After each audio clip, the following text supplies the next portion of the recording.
Welkom bij Pelemaas TV. Tennisclub Venray bestaat dit jaar 75 jaar. Het bereiken van deze mijlpaal werd afgelopen weekend met tal van activiteiten gevierd. Er was van vrijdagavond tot en met zondagmiddag een divers programma voor jong en oud op touw gezet.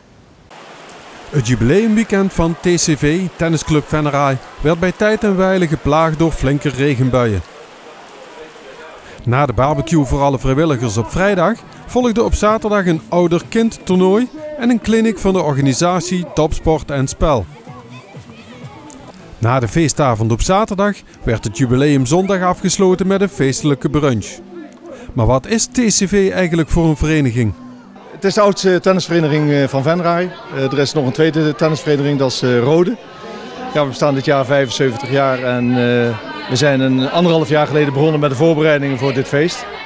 Wij hebben ruim 600 leden, waarvan een 140 jeugdleden en een 470, 480 seniorleden. Een grote club dus en dat verklaart de grote belangstelling voor de clinic en ouder-kind toernooi op zaterdag met meer dan 80 deelnemers. Tennis leeft in Venray. Hier leeft het in ieder geval. En wat ik hoor bij onze vereniging, onze collega-vereniging ook net zo goed. Dus ik denk dat het een hele goede, fijne sport is om hier in Venray te beoefenen. Net zoals bij andere verenigingen zijn er naast het bestuur ook veel vrijwilligers actief. De vrijwilligers, dat is een hele belangrijke groep voor onze vereniging. Doen heel veel werk, bardiensten, ondersteuning van toernooien, het parkonderhoud, dat soort zaken allemaal. Daar hebben we gisteravond dus een hele fijne en gezellige barbecue voor gehad. Een jubileum is natuurlijk mooi om te zien wat er is bereikt. Toch blijven er ook wensen voor de toekomst. Ja, wensen voor de toekomst. Mogelijk nog wat andere banen. Dus dat we het hele jaar door kunnen tennissen. Want we hebben nu 3 all-weatherbanen en 6 gravelbanen. Ja, je ziet zelf wel dat geeft gelijk problemen als het even regent. En voor de rest proberen de aanwas van de leden zodanig te houden dat we dit aantal leden kunnen blijven houden.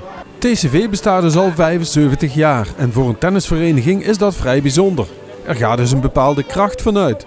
De kracht, nou ik denk dat het een hele gezellige vereniging is. Dat is wat mij betreft het belangrijkste. En wat ik begrijp van de andere zijde is dat er toch ook redelijk prestatief gespeeld wordt wel. Dat de competitieteams dat die vrij hoog spelen en dat er een goede mix van kwaliteit, competitie en recreatie is. Verreweg de meeste leden van TCV komen uit Venray zelf. De sport geeft blijkbaar een bepaalde binding. En eenmaal in tennis begonnen blijft men vaak voor de rest van zijn leven lid. Hartstikke mooie sport. Iedereen die ooit een balsport bedreven heeft, of het nou voetbal is of volleybal of op een andere manier, is dit een prima opvolging. Maar voor voetballen dan raak je geblesseerd, zoals algemeen bekend. Hè? Voor tennis kan je ook geblesseerd raken, maar het is het is een hele goede opvolging voor een actieve sport, teamsport als volley en voetbal. Gelukkig waren de weergoden op zondag beter gehumeurd, waardoor het jubileum toch nog zonder al te veel regen is verlopen. In Hartje Venray vindt aanstaande vrijdag de 16e editie van Venray Muzikaal Totaal plaats. Op de verschillende podia in het centrum van Venray treden in totaal zo'n 50 muziekgezelschappen op. Het programma start om 2 uur op het Henseniusplein met een optreden van de muziekwerkplaats. Om 6 uur begint op de Grote Markt het kinder- en tienerpodium. De winkels zijn geopend tot 11 uur. Het Soulfestival in de wijk Broekske wordt gehouden op zondag 24 juni.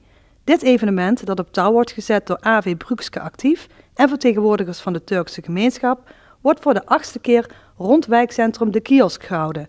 Het festival wordt om 1:30 geopend en bestaat uit een ruim 4 uur durend dans- en muziekprogramma. In Pelemaas leest u donderdag meer over het Soulfestival. Aanstaande donderdag staat de 8e aflevering van het programma Sportlicht op de Rol. In dit programma, dat maandelijks op Pelemaas TV wordt uitgezonden, wordt een van de vele sporters uit de gemeente Venray geportretteerd.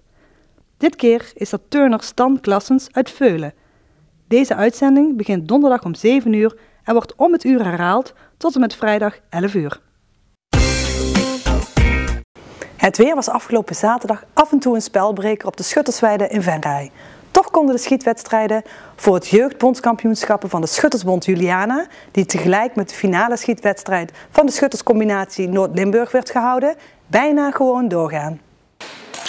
Terwijl bij de grote schietbomen het ene na het andere schot werd afgevuurd, ging het er in het hoekje voor de jeugd bijna net zo spannend aan toe.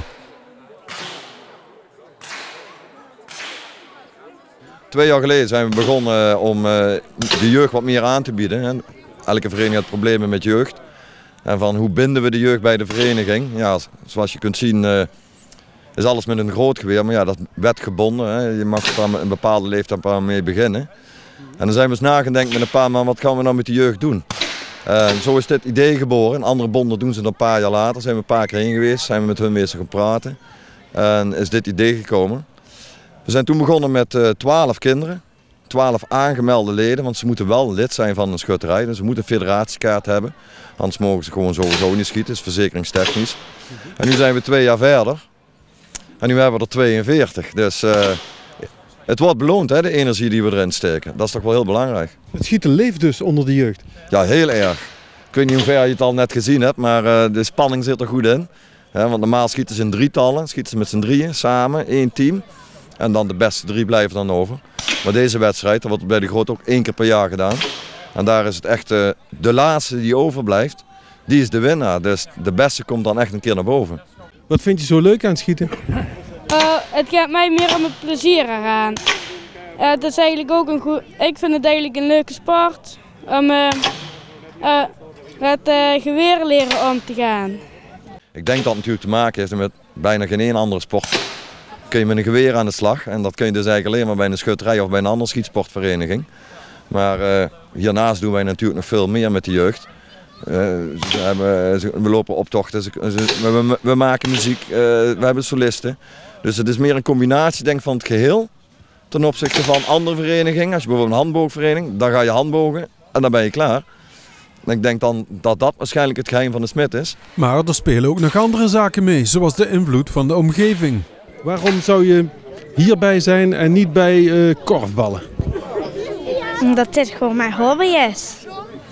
En dan gaat mijn moeder er ook soms wel bij zitten. En dan vind ik het ook wel leuk om daar ook bij te zitten. Aha, je ouders doen ook allebei aan schieten? En mijn hele familie eigenlijk bijna. Ik vind het gewoon, ja, mijn vader zit hier bij de schutterij. En nu moet ze ook zelf schieten. Dus ik vind het ook leuk om te doen. Hoe lang doe je dat? Ik ben net begonnen. Al 2 maanden of zo. En dan toch al in de finale zitten hier? Ja. Best goed. Ja. Hoeveel verenigingen doen er vandaag mee? Vandaag doen met de jeugd 17 verenigingen mee. Dus er zijn nu al 17 verenigingen die echt geregistreerde jeugdleden hebben. Terwijl 2 jaar geleden waren het er 4. Het organiseren van een jeugdbondskampioenschap blijkt dus een schot in de roos te zijn. En daarmee lijkt de toekomst van de schutterij wat meer bestaanszekerheid te krijgen. Bedankt voor het kijken naar Pelemaas TV. Graag tot donderdag bij een nieuwe aflevering van Sportlicht en zaterdag bij Pelemaas TV.